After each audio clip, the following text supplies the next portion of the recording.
we are going to get started. This is our reimbursement panel. My name is Josh Wood. I am the Vice President of Revenue Cycle at Confluence Health out in Wenatchee, and I am the sponsorship chair on the board for our chapter. A little bit about me, and then we'll move into the panel and some housekeeping here. My experience is largely in IT and project management, so naturally I'm in revenue cycle because that makes a lot of sense. No, I love it. But I have 4 daughters. My hobby is cleaning hair out of drains, and will be for a long time. So I have a script, which makes me very uncomfortable, actually.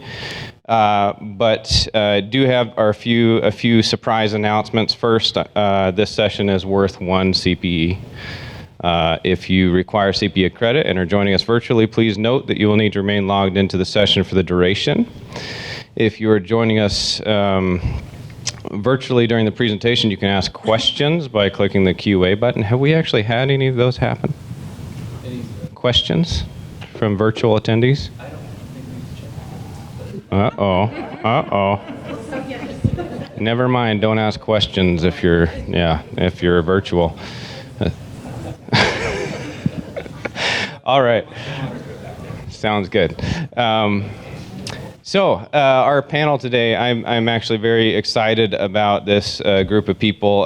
This was, as Ann alluded to, we're experimenting with a little bit more revenue cycle focused panel this time, which we hope will go very well. We gave it a very specific topic of reimbursement to really hone the conversation down. So we'll see where that goes. But I'd like each of you to introduce yourselves. I just wanted to call out, one of the reasons I'm excited about this is we have a few of our business partners up here, a representative from one of our payers, and a provider leader. So a very good and diverse group of leaders up here to walk us through some topics. So Danielle, would you like to start and introduce yourself and a little bit about your areas of expertise? Yes, I'm happy to be here. Danielle Lyzanchuk. I am the Revenue Cycle Director at Yakima Valley Memorial Hospital and have worked in healthcare for a number of years now, probably coming up on, 18 or so years. I call Central Washington home. I love it there. I'm proud to be in the industry and supporting my local hospital. And excited to participate in this panel. Thank you. Well, thank you. So my name's Barbara Johnson. I am here representing ParaRev. I have been a senior revenue cycle consultant with ParaRev for almost 2 years. And in the last year, I have taken on the project role of subject matter expert in the No Surprises Act. So I hope I can help you with that today. On a personal side, I don't clean hair out of drains, I got boys. So, and I would say, well, I do have 1 girl, and that's all any mother needs is 1 daughter. But so I don't clean out drains. But I'm in Southern Illinois, so Cardinals are a little disappointing right now. I'm just across the river from the Cardinals, so we were hoping they'd go a little further. But healthcare-wise, I have been in healthcare longer than most of these have been alive, so we won't talk about how long. But I started out as a nursing assistant, worked my way up to nurse. I've been in nursing leadership for several years, and then for the last 10 years have actually been in the revenue cycle end of it. And I said when I went up into the revenue cycle, I said, y'all talk funny up here? I don't know what you're talking about, because they use a lot of different acronyms that I didn't understand. But in the last 10 years, I've really come to be able to take my nursing career on that clinical side, work it into the compliance side, and have I hope, a better understanding of where everybody is coming from and where we need to go. Thank you. Good afternoon. You hear me all right? All right. Keep talking. My name is Erik Prosser. I'm a senior manager at WIPFLI. I've been with that firm for about 20 plus years or so. My background has been working with rural hospitals. I do a lot of reimbursement insurance. Do a lot of reimbursement work regarding cost reporting, but on the revenue cycle side, I am part of our revenue cycle team. I work with the pricing as well as other various areas that I suppose as well too. So excited to be here today. And I have a son and 2 daughters, and I do get lots of requests for pretty hair. So How are the braids coming?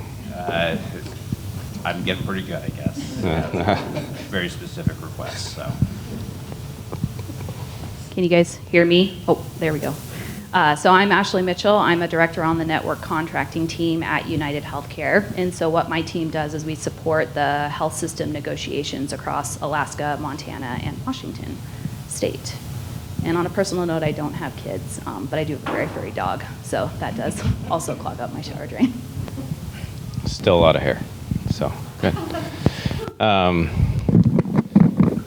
I meant the dog. I heard some giggles out there. Just want to clarify. So we'll jump into the panel. What I love about having a revenue cycle panel is we can kind of pick out some of the hot topics. So going into this, we thought we'd pick out some big reimbursement trends coming up. But one of the other things that came up in our conversations, and as I was learning about our panelists' area of expertise, is that there is some expertise here, especially on the No Surprises Act side, and that's been a very hot topic. We had our keynote this morning discussing that as well. So I actually want to start off there and then see where that takes us briefly, because I think there's some important some important discussion we could have. So we had that keynote. This has been top of mind at my organization for a long time. If it's not top of mind for your revenue cycle leaders, good problem to point out. But what I want to think about is we had a lot of incredibly good information background given to us this morning. What I want to talk about is where are the next developments with this going? Because in the No Surprises Act, there are things written into law that have not been implemented. I know Barb is our resident expert. Do you want to comment on that first? I'd love to. So yes, Linda did give a lot of good background on it, and unfortunately she had to hurry through a lot of that because of time commitment, because it is a subject right now that can be spoken to a lot. But not to walk on anything that Linda said, let's look into 2023. In 22, they are already looking at that uninsured patient who is now getting that good faith estimate of reasonably anticipated charges from the convening facility. And by convening, we mean the one that's scheduling the procedure. You may have a provider that orders it, but you're performing that procedure or that service in your facility, so you are creating that good faith estimate for that uninsured patient. When we move into 23, they said in 22 they're not going to enforce that provision of including co-providers because they realized the infrastructure was not there. So in 22, you're not including any charges from any of those co-providers. Those are the ones that are billing separately, but are also involved in that episode of care with that patient. They said they weren't going to enforce it in the calendar year of 22. They have given us no indication that they're going to delay that anymore. So on January 1 of 23, you will have to be creating a good faith estimate for that uninsured patient that will include charges for anyone else who may bill that patient separately for that episode of care, which means a lot of networking. You're going to be reaching out to those anesthesiologists, radiologists, pathologists, surgeons, anyone else who may be involved in that care. They're going to have to give you an estimate of their reasonably anticipated charges that you can now aggregate onto one consolidated faith estimate that is now issued to the patient in a business day, if they're scheduled 3 or 9 days out. 3 business days you get to do this if they're scheduled more than 10 days out. So you might want to rush and get everybody on the schedule within a day or 2. So clearly, if they're requiring this, there is now obviously a platform for it, right? There is no platforms yet. So CMS has said that the infrastructure was not there in 22, and they had anticipated that facilities and providers would all be working together in the past year to make this information available. Now, if you've got co-providers that are willing to just give you their fee schedules and let you figure what they may be charging for this given service, then you've got a really good relationship with them. But you better have a really good relationship with them, because if you get that wrong and they're over $400, the billed charges are over $400, that patient's going to dispute those additional charges. And if you have created that good faith estimate on behalf of that co-provider, you may be responsible now for that dispute. Whereas if they provide that, they're going to be responsible for that dispute. And again, these are uninsured patients right now. So that's where we've pretty much been focused in 22, is with that uninsured and making sure that they are an educated consumer.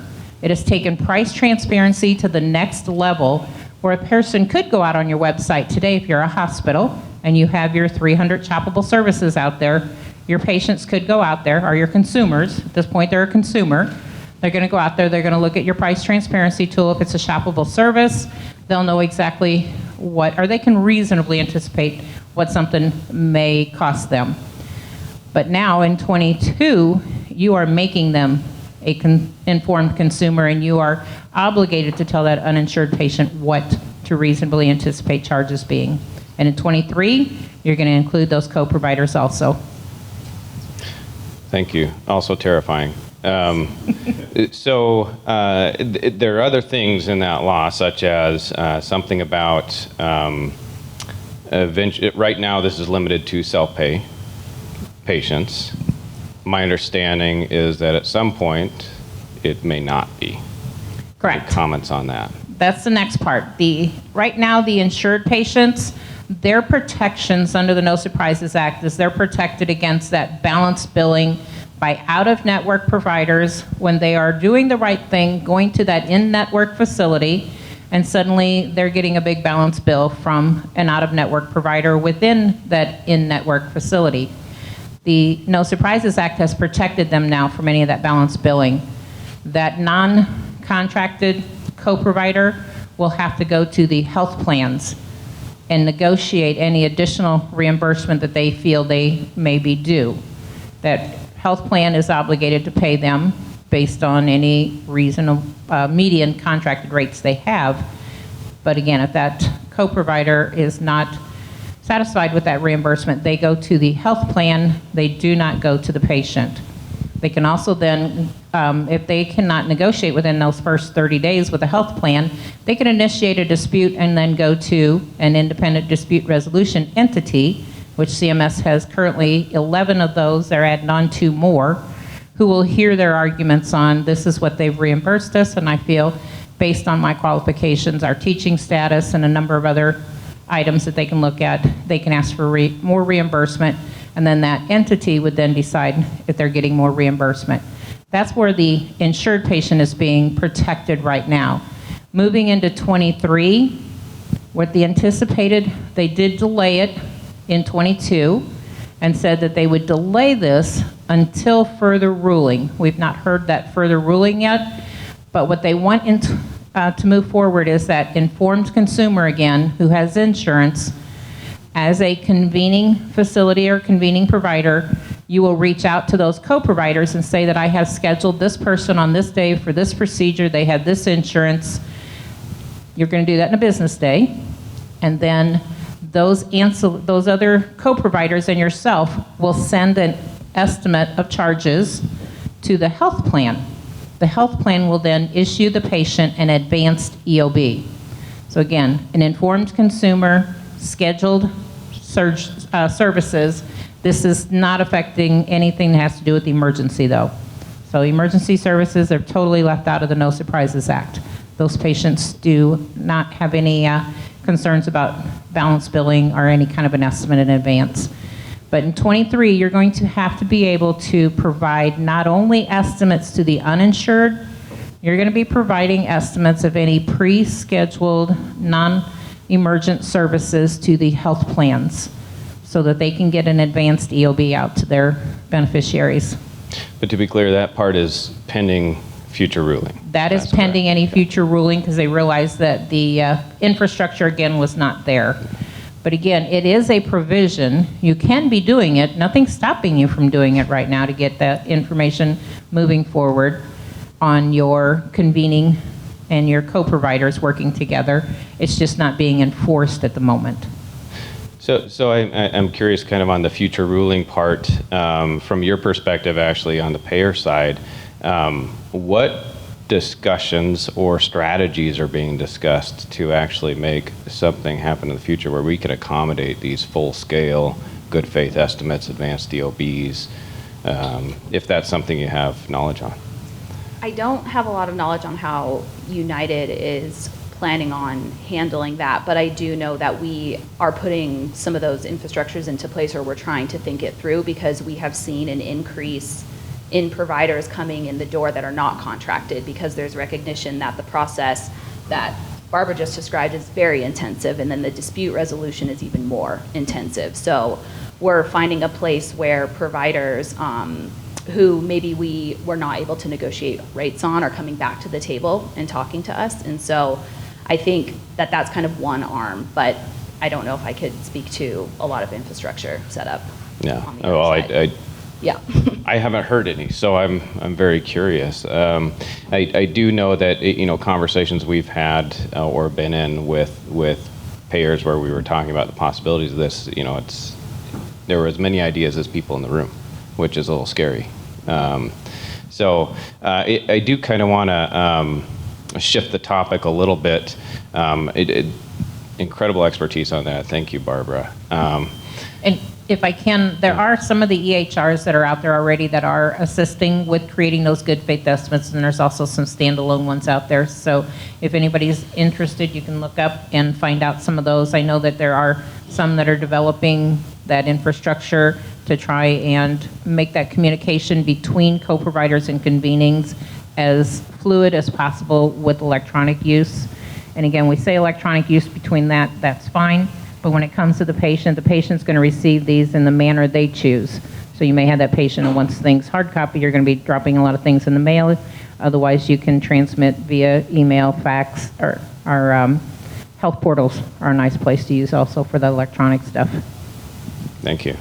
If you all didn't notice it, at the price transparency table over here, there was an incredible group of experts at that table. So I'm sure they would love to talk with you and help you out.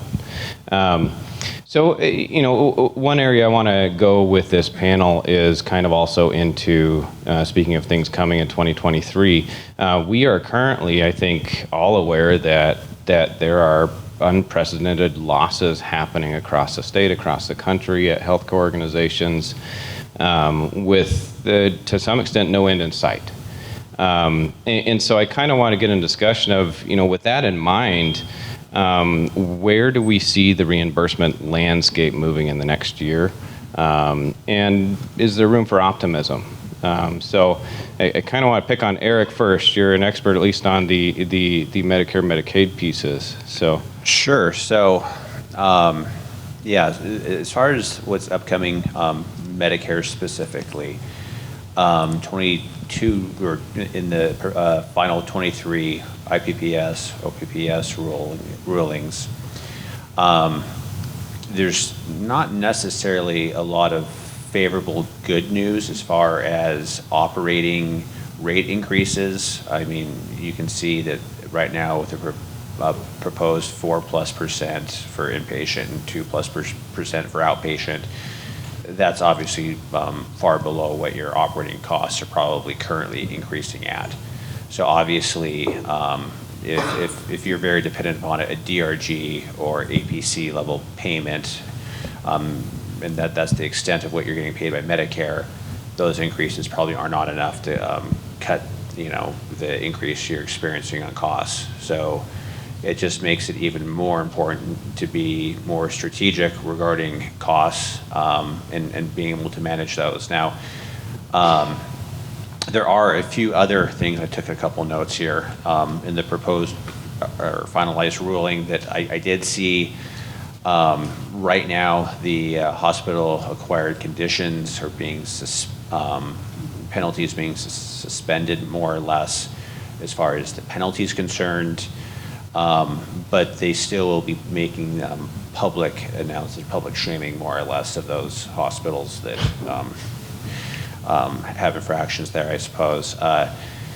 Another change that was, worth noting is there was a hospital value-based payment that a lot of hospitals get an additional add-on payment for. They're making that payment neutral, so there's no, plus or minus on that. So that's really not too promising either. One of the other changes that I'd probably also bring up is a lot of hospitals received a low volume adjustment payment. I don't know if there's any hospitals in the room that received those payments. This would basically be Medicare hospitals with less than 3,800 discharges. Yeah, we've got at least one. Right now, the previous requirements have pretty much stopped, which means that going forward, most hospitals that were previously getting that payment will no longer qualify for that payment under the new rules. So I don't know, in one example, have you seen any recent process claims yet after 10/1 when that ruling would have taken effect where you've noticed any decrease in payment yet? No. I tried to, yeah, I pulled a couple of PSNRs too, and there was nothing that was processed post 10/1. I'm not surprised to see that with today's current date. But there is some good news regarding this, is that I guess there is a current bill that has been passed through the House that would extend the previous low volume adjustment requirements through 23. That bill is currently in with the Senate right now, and hopefully that does get passed. A couple of hospitals I work with that rely on that payment, the low end of Medicare payments that I've seen is about $600,000, and the highest was about $2.3 million. So, obviously in a period in which costs are going up, and it just coincidentally, a important payment structure was kind of less timed or tiered to go away at the same time, quite a blow to some of these hospitals. Hopefully that does get passed. With that same bill, I don't know if there's any sole community hospitals or any hospitals that have a hospital-specific rate in the room, but with that, yeah, same hospital, another hospital right here. So the sole community hospitals, which very likely could also be benefiting from the low volume adjustment, in that same bill, they're proposing a new base year. So a hospital with the hospital-specific rates essentially gets paid upon a base year cost level rate. So whatever that base year is, there's an add-on factor to get you to current, and you get greater of the hospital-specific rate or the federal-specific rate in terms of what Medicare settles on or ultimately pays. And by this allowing a new rebasing year, is the previous rebasing years I believe most hospitals rely on are either 96 or 2006. So that's a pretty old period. Obviously hospitals have changed ownership, cost structures have significantly changed, and more than likely whatever your current hospital specific rate is, it wouldn't probably be very similar to what your current costs would represent. So by allowing a new base year to be an option for setting that rate, it would be a way to experience higher costs in this base year and get that built into your inpatient payment rate. Yeah. So, I mean, a couple positive things, but again, these things are still, as far as I know, in Senate, and who knows what's going to happen. Who knows? Well, dripping with optimism, so thank you. Yeah, exactly. I'm curious, so Danielle, do you have opinions or thoughts on what providers should be doing to prepare for some of these changes? Or anything else coming in the landscape next year? I also wrote some notes. Fair enough. So did I.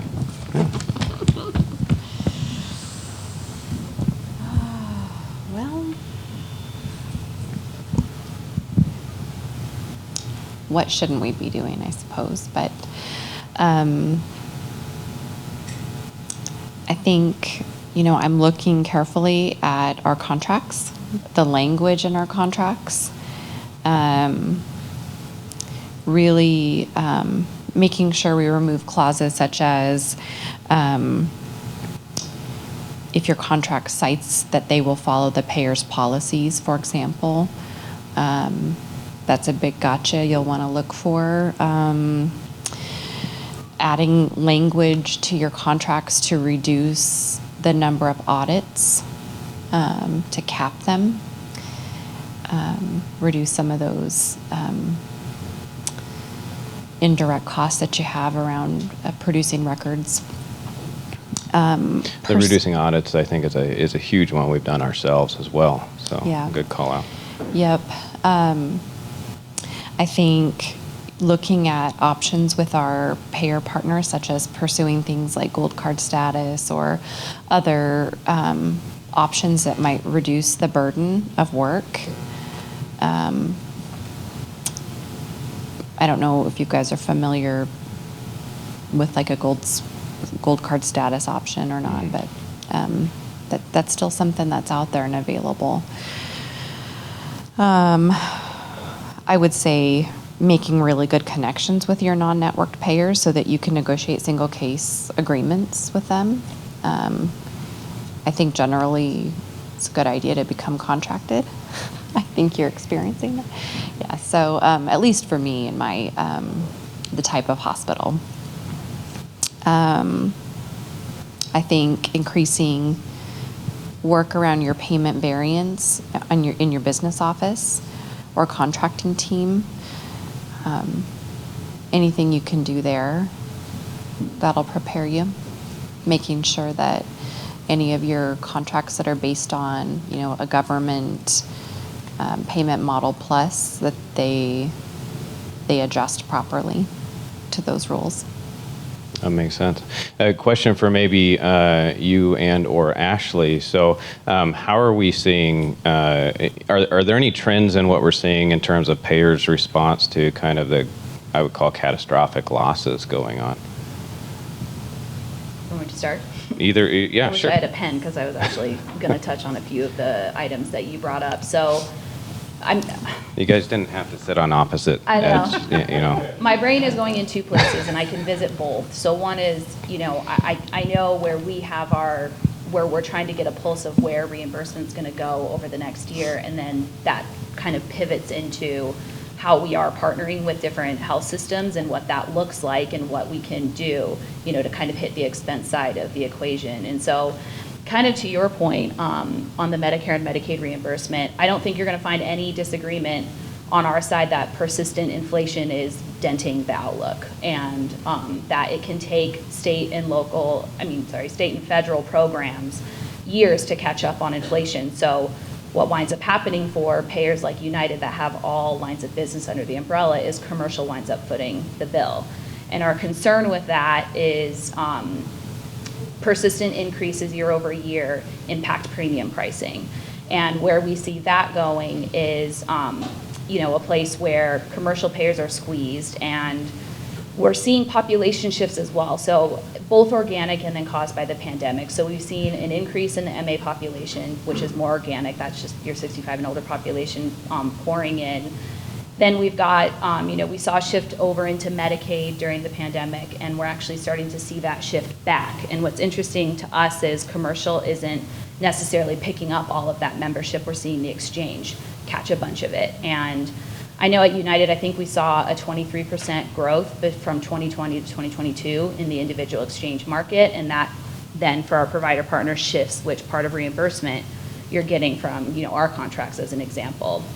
And so when you think about the commercial business being squeezed a little bit more than we would like, and then that shifting population, we sort of see states and federal programs moving more into reference-based pricing. We're seeing that in Montana. My team covers that state, and how the state manages the ped and seb business. They just target a local percentage of CMS, and then everybody has to fall in line and accommodate that. And what's interesting to us is we're not seeing the increased utilization that everyone was anticipating if you were reading any of the analysis. We're not seeing the level of hospital closures, and we're seeing other states like Oregon kind of march down in that same line. And so that's kind of something we're keeping our eye on, as well as employer groups who are It's not happening now, but it could if the premium increases go up enough. They'll start to debate that, does the premium increases outweigh the penalties to maintain the benefits that they are required to by regulation? And so we're kind of anticipating some of that being pushed into the exchange market as well, which would impact provider partners because it impacts which payer you have to work with, it impacts which side of the contract you get payment on, and it impacts how regulated the business is that you manage because it moves, from commercial into these other pockets. So that's kind of our trend,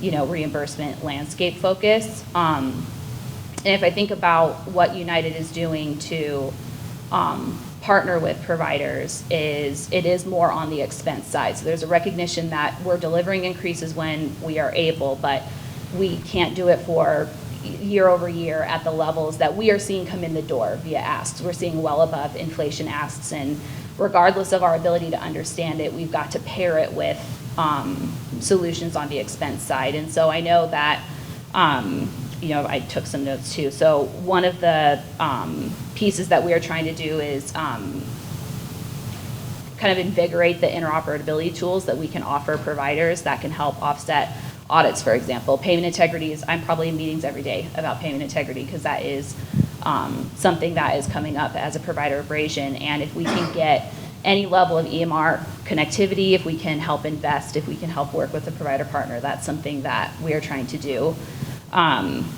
We are also just putting investments into local communities. So I know United has tried to focus on staffing gaps that we can make an impact on. So I know in 2022, United invested, I think, something like $1 million into the mental health space to try to infuse mental health clinicians into targeted provider groups, provide mental health training, and also help schools get integrated in certain rural pockets. Like I know Yakima was one, Tri-Cities was another. And then we are also, kind of on your comment on gold carding, we are looking at a national level. There is, I can cleanly say that we are looking to remove low impact, high abrasion prior authorization codes across the board. And then we are also working with payer partners as we learn about their individual need to, because we have automation and we have gold carding that we can work on a provider with. And it's not a one size fits all, so I can't really get into specifics, but that is pieces that our organization has started to take more seriously because it can remove the administrative costs out of the provider group. Yeah. Anything you'd add to that in terms of other trends to keep an eye on? I want gold card status. There's a theme. There were actually a couple things I wanted to pick up on and see if anybody else had opinions on from what you said. So you talked about various pressures. I think we're all aware of the inflation one. We've been talking about it quite a bit this conference.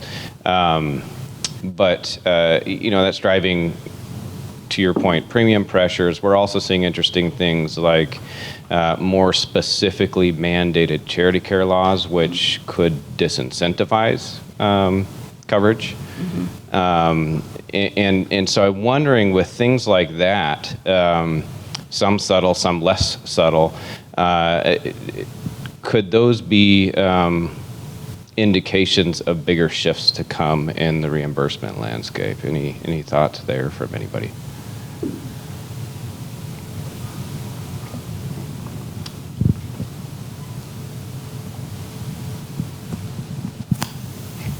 Rolling that around in my head. I am too.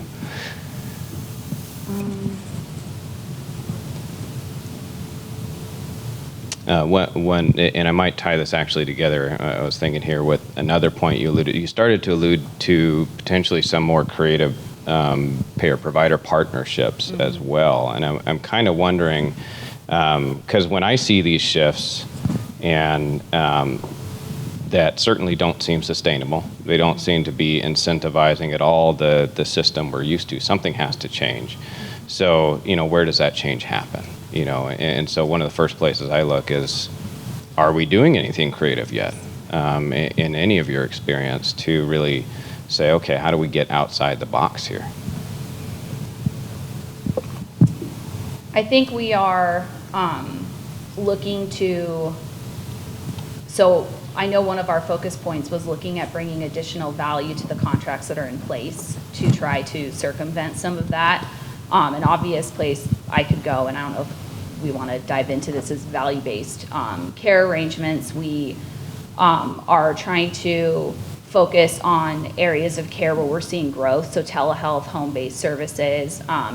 We recently had a revamp of our specialty pharmacy reimbursement, and that's mostly because we understand about a quarter of the fully accredited specialty pharmacies are actually hospital-owned. And so the idea is we can help a provider keep kind of that revenue under their umbrella. And so that would be an example I would give of kind of how we're trying to wrap around some of these shifting pressures and get creative in that space and contract differently with a health system depending on the services that they provide. So it seemed like one of the themes that I've heard a couple different places here, it all involves kind of the elimination of waste in the process as well. I think, Danielle, you'd mentioned, making sure that we're tracking, things where there's variation away from the contract, underpayments, things like that. Well, and to maybe expand on that further, one interesting shift I've seen the past couple years when I just look at Epic benchmarking data is you have this rise almost, it's something like the median of denial rates went from around 8% to 11 or 12% in the past 2 years, which, if you think about the quantity impact of that on the industry, it's huge. But it seems like what we're talking about here is actually, hey, we need to eliminate that waste. How do we actually reverse that? That's a bad trend. How do we reverse that? Yeah, and I would say when you're looking at the work you're doing, work with your payer and use the tools that they have. So if you find a denial, immediately look for a trend and then immediately open a case with your rep and ask them to pull a report for you and ask them to reprocess it for you versus you finding all your claims and resubmitting. It'll be a smoother process for you, and they have the tools to help with that and do it, and that's what they're there for, and I think it can reduce some of the burden. Again, I don't think we do it enough, opening cases with our payers and having big reprocessing, assuming that you have good, remittance flow and that kind of thing, and that won't be a huge problem for you. But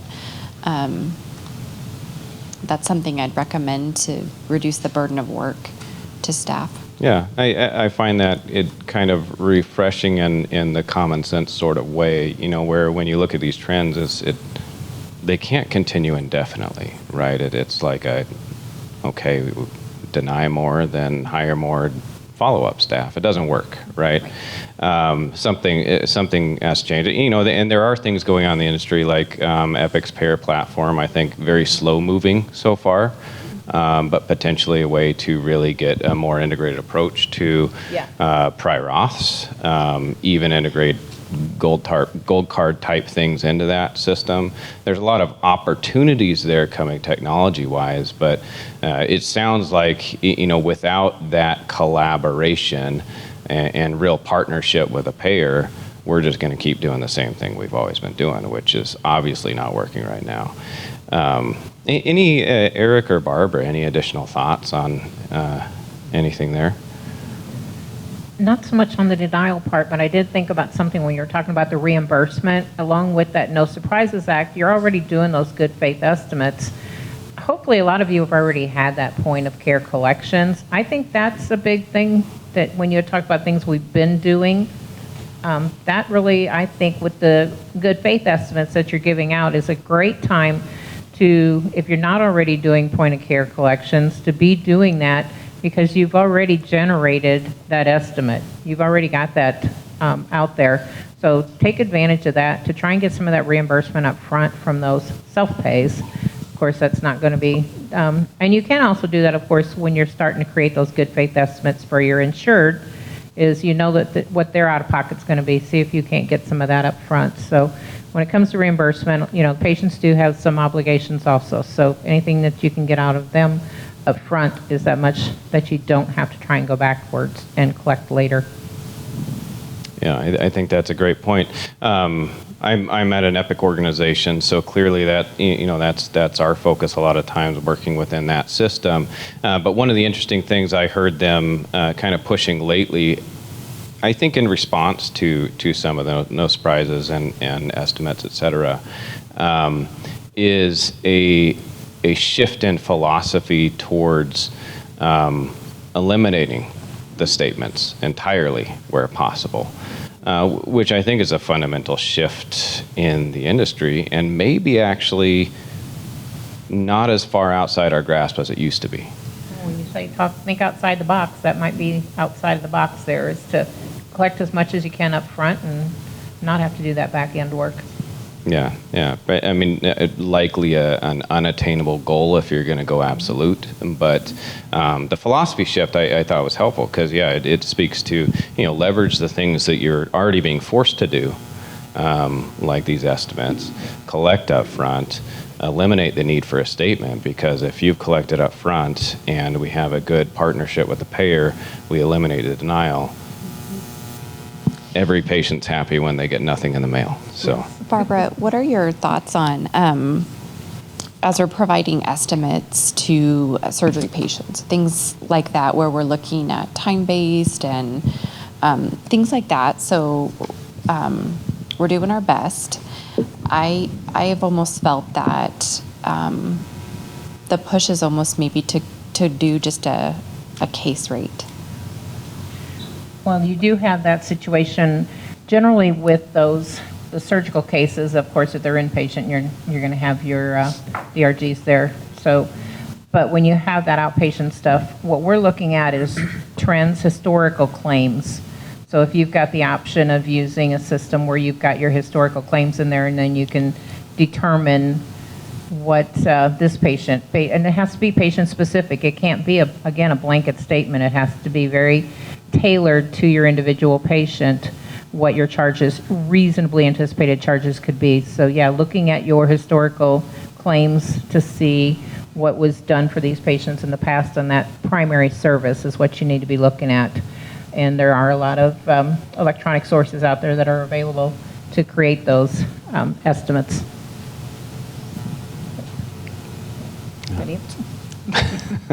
Thank you. Did you want to add anything, Eric?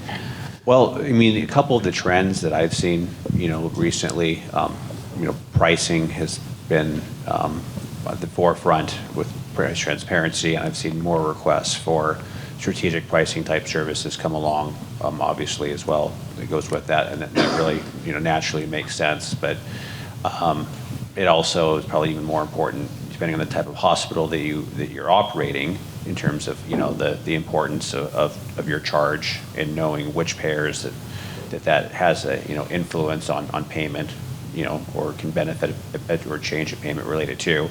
But I've also seen some pretty outside the box type thinking regarding some of the critical access hospitals that I work with.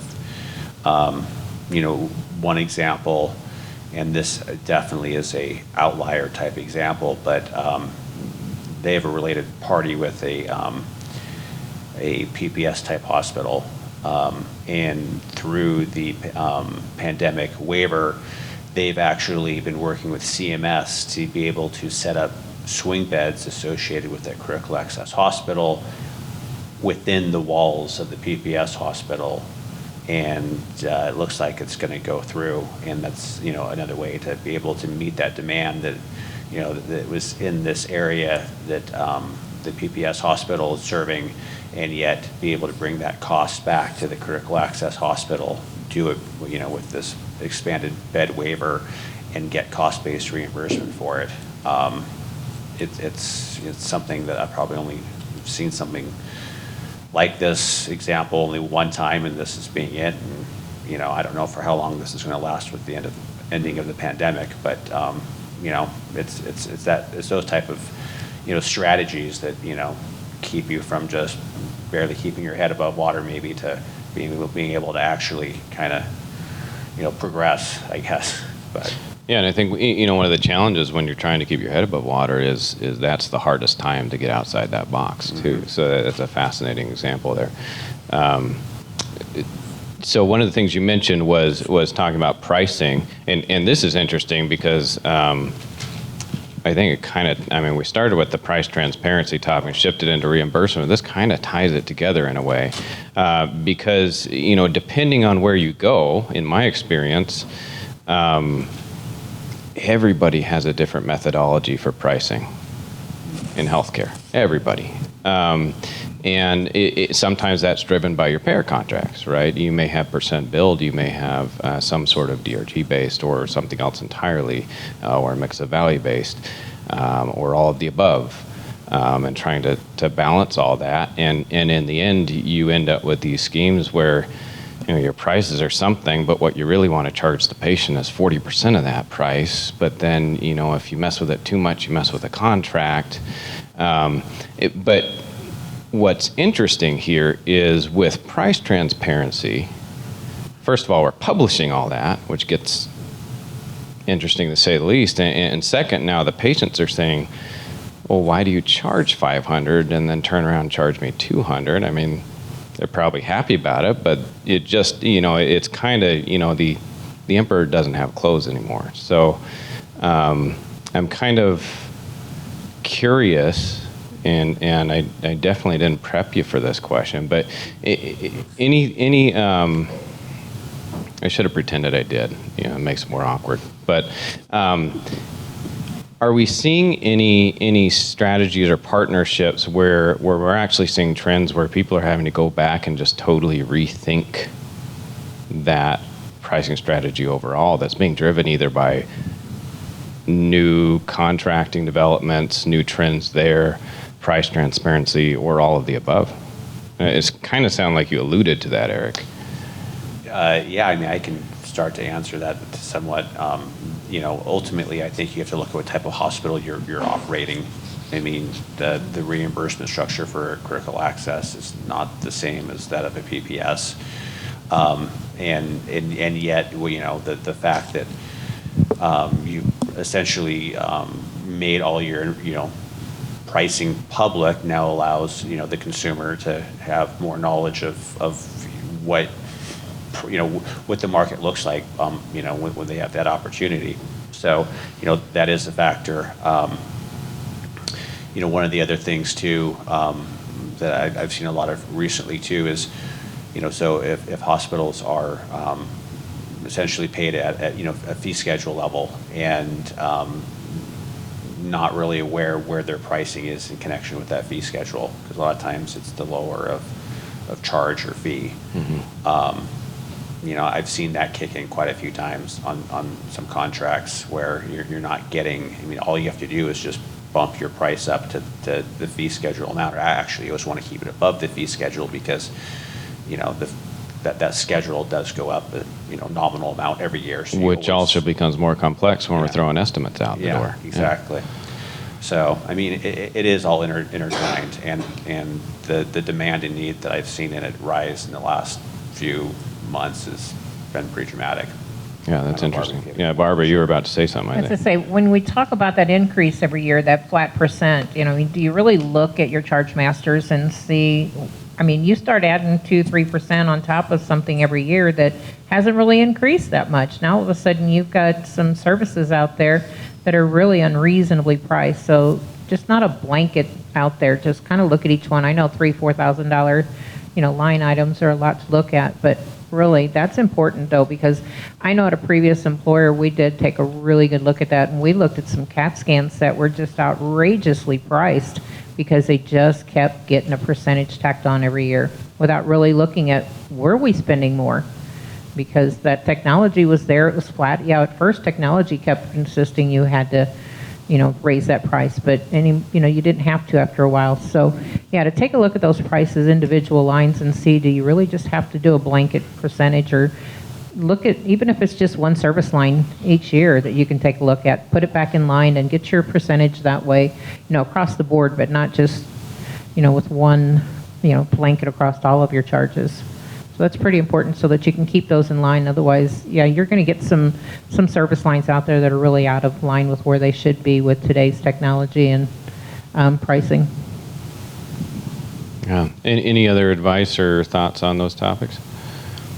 I think on the payer side, we're seeing a desire across the provider market to limit, I wouldn't say limit the contracts. Sometimes you don't have control over that depending on what payer provides what line of business. But we are hearing overwhelmingly a desire to simplify contracts. And that's a challenge because our methodology, across the government lines of business is the same. But on the commercial lens, it isn't. We might offer a methodology that is tweaked a little bit differently than another commercial payer in the market.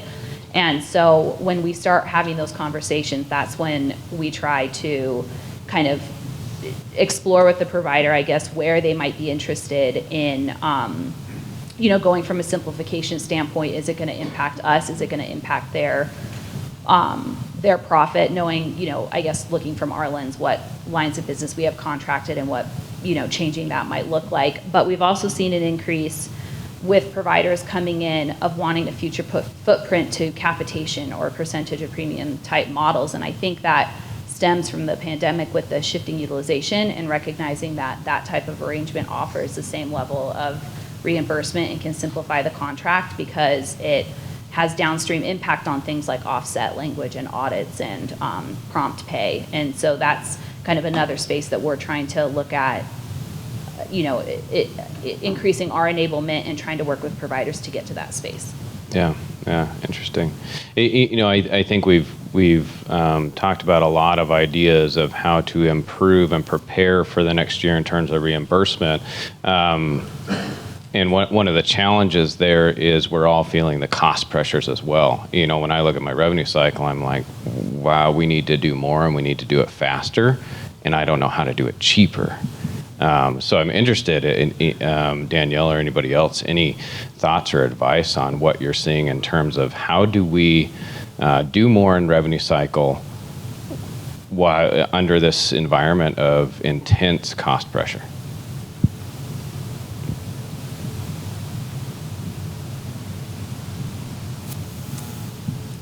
I think I've leveraged technology where I can. So looking at low cost or no cost options that you might have, such as, just simple macros. Consider hiring an analyst that's specific to RevCycle or partnering with your IT team to have a dedicated analyst that's specific to RevCycle. That's been really helpful for us in that, we have a nice custom work list that gives us when each good faith estimate is due, for example. So we're not concerned with, meeting our deadlines. I think this might sound kind of soft, but now more than ever, I need every person that I have to perform to their highest level, and sometimes things that are not skills related get in the way of that. And so I view my role as part of my role as addressing those items and really treating them as a whole person and increasing productivity in that way. And that's something that I take really seriously. And I think that can make, the difference between performing well to performing, with excellence. And sometimes I think we look to maybe technical solutions or efficiencies or cost cutting or things like that when it's our staff that really do the work and that have the heart for our hospitals and will pursue payments for us and spend hours on the phone and come in on the weekends, etc. So taking the time to address the well-being of our staff is one way that I have really increased productivity. Thank you. And to play on that, I think she's really looking at, we've got a new group of people in there working, and they take that work-life balance very seriously. And those of us who have been in healthcare for decades, we are so used to that routine of Monday through Friday, business hours, and that's just when you work. And that's not what today's workers are looking for. They're working for work-life balance.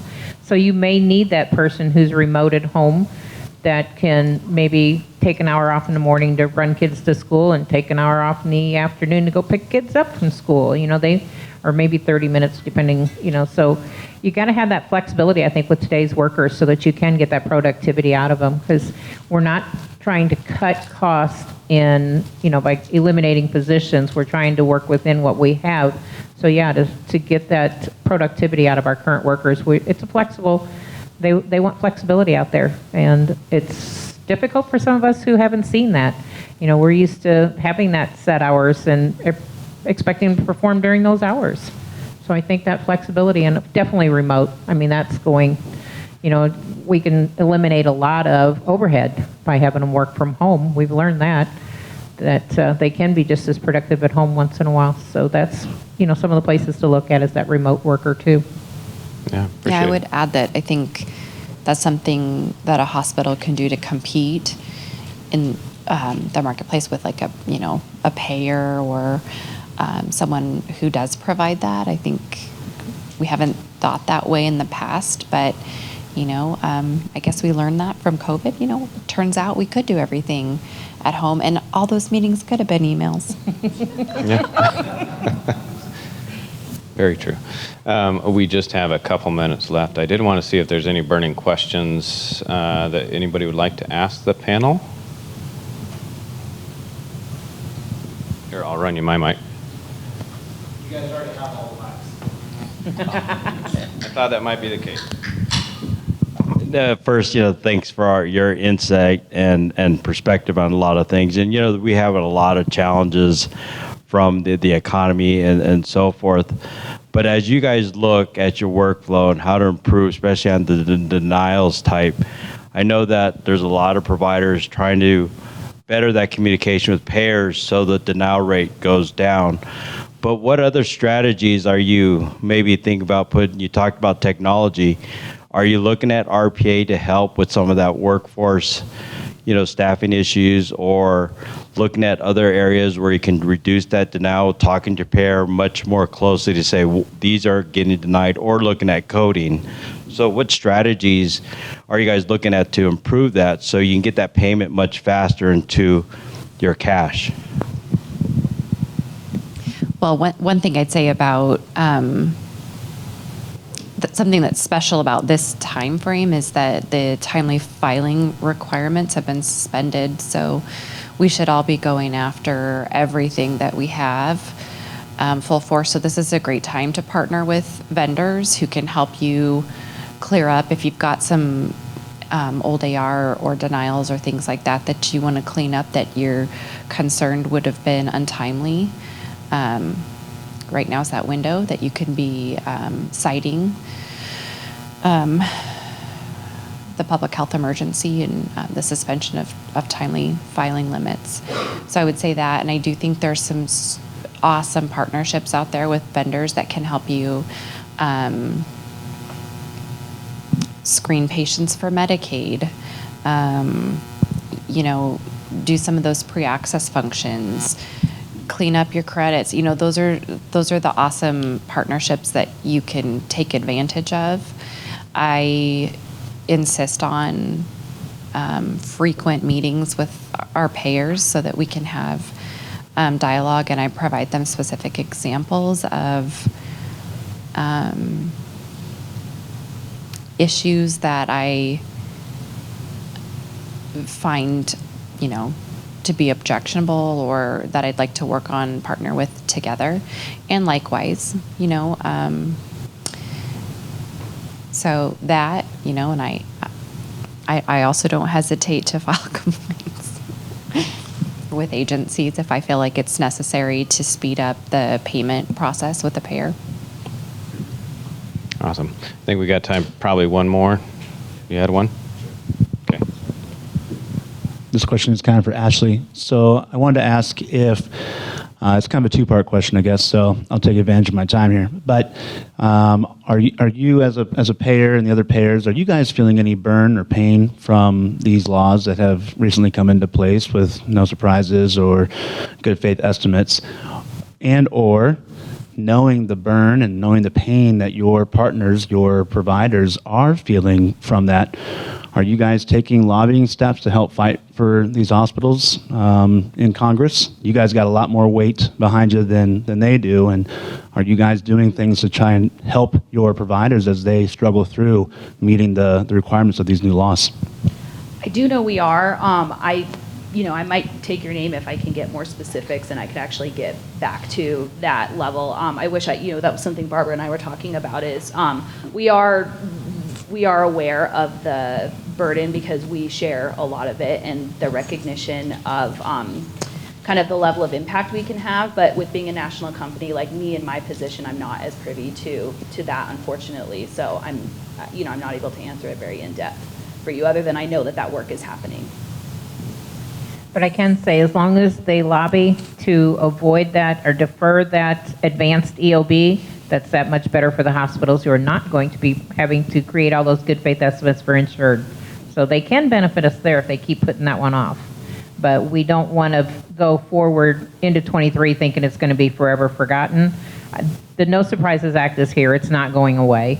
We all thought price transparency was going to go away. It didn't. They just increased the fines. So that, like I said, it's here to stay, so we got to move forward as though we need to comply with the rules as they were written. And like I said, the thing that the payers can help us now with their lobbying is just to defer it a little bit longer until we're comfortable with these good faith estimates with the uninsured patients right now, where the only penalty you're really feeling from those is when you do bill charges over that $400 and the patient is found to be not liable for them through that dispute process, then you can be, that's a costly mistake. We've had one client that did that. They basically created a good faith estimate for an uninsured patient for a cardiac cath, and they grabbed the wrong charge code, which was $3,000 less than their intended procedure. So when the patient got a bill for $3,000 more than he was anticipating, and if you can imagine, this was a cardiac cath, so it was already expensive for an uninsured patient, he immediately initiated the dispute, and of course they lost. So they had to reimburse the patient his $25 to initiate the dispute. They had to pay the dispute entity, that IDR entity, their fee, which can be anywhere from $250 to $500, and they could not charge the patient for that additional $3,000. So very costly lesson there, but that is one of the things that we're doing right now. But again, if we can put off and get comfortable with that process before we have to move into all the insured patients, then the payers can help us out with that lobbying right now. I think that's an excellent point. Well, I want to thank you all again. I think there's an incredible amount of expertise up here. I appreciate all your time.